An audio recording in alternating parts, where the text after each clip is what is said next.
Hello guys, কেমন আছো তোমরা? আমি ভালো আছি। তো সকাল সকাল আজকে রান্না হবে রুই মাছ। এই দেখো, এটা ভাজি করে নিলাম। এই দেখো, এটা আছে মুগ ডাল করবো মাছের মাথা দিয়ে। এই দেখো, মাথা হয়ে যাচ্ছে ওটা দিয়ে। আর এই দেখো, আমি একটু শাক পুড়িয়ে নিলাম। এটা হলো পাঁচমিশালি চা, দারুণ হবে খেতে। তো এই দেখো, আছে বেগুন পোড়া, দারুণ লাগে খেতে। ঠিক আছে, শাকের জন্য এই দেখো পেঁয়াজ কুচি আছে, রসুন থেতো আছে। তো শাকটা আমি কীভাবে ফোড়ন দিয়ে একটু দেখে নাও। এই দেখো, আমি দিয়ে দিলাম শুকনো। তারপর দেখো, আমি দিয়ে দিলাম রসুন থেতো করে রেখেছিলাম এটা। শাকটা হালকা ভেজে নিলাম আমি আগে। রসুনটা যখন একটু লালচে হয়ে যাবে তখন আমি দিয়ে দেবো এই পেঁয়াজ কুচিটা। ঠিক আছে, এই যা ফোড়ন দেওয়ার সময় যা সেন্ট হয় না, তোমার এমনিতেই পেট ভরে যাবে।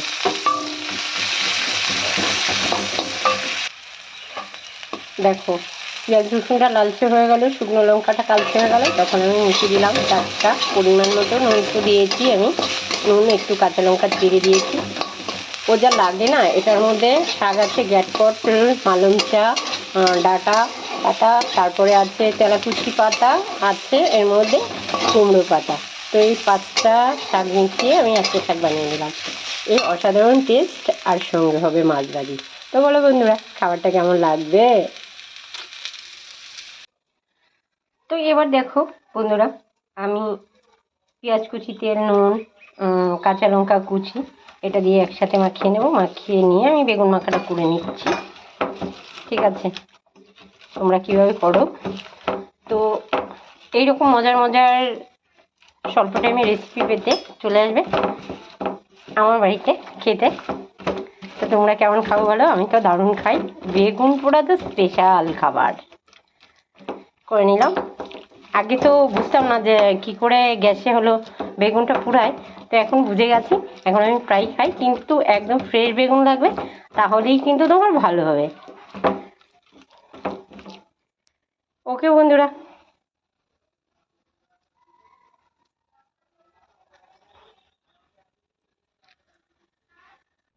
দেখো আমি এবার হালকা একটু তেল মাখিয়ে মুগের ডালটা ভেজে নেব। ঠিক আছে, ওই যে মাছের মাথা এসব দিয়ে আমি মুগ ডালটাও করবো। তো এই যে তেল মাখিয়ে নিলাম, আর এই যে মাছ ভাজা, শাক ভাজা, বেগুন পোড়া হয়ে গেল আজকে রেসিপি আমার।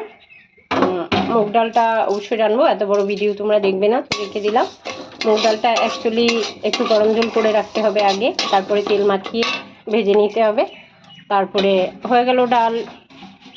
তারপরে অনেকটা হয়ে গেলে লাস্টে একটুখানি 2-4 সেকেন্ড আগে তোমার, মানে 2-4 সেকেন্ড না, 2-4 মিনিট আগে তোমার ইটা দিয়ে দেবে।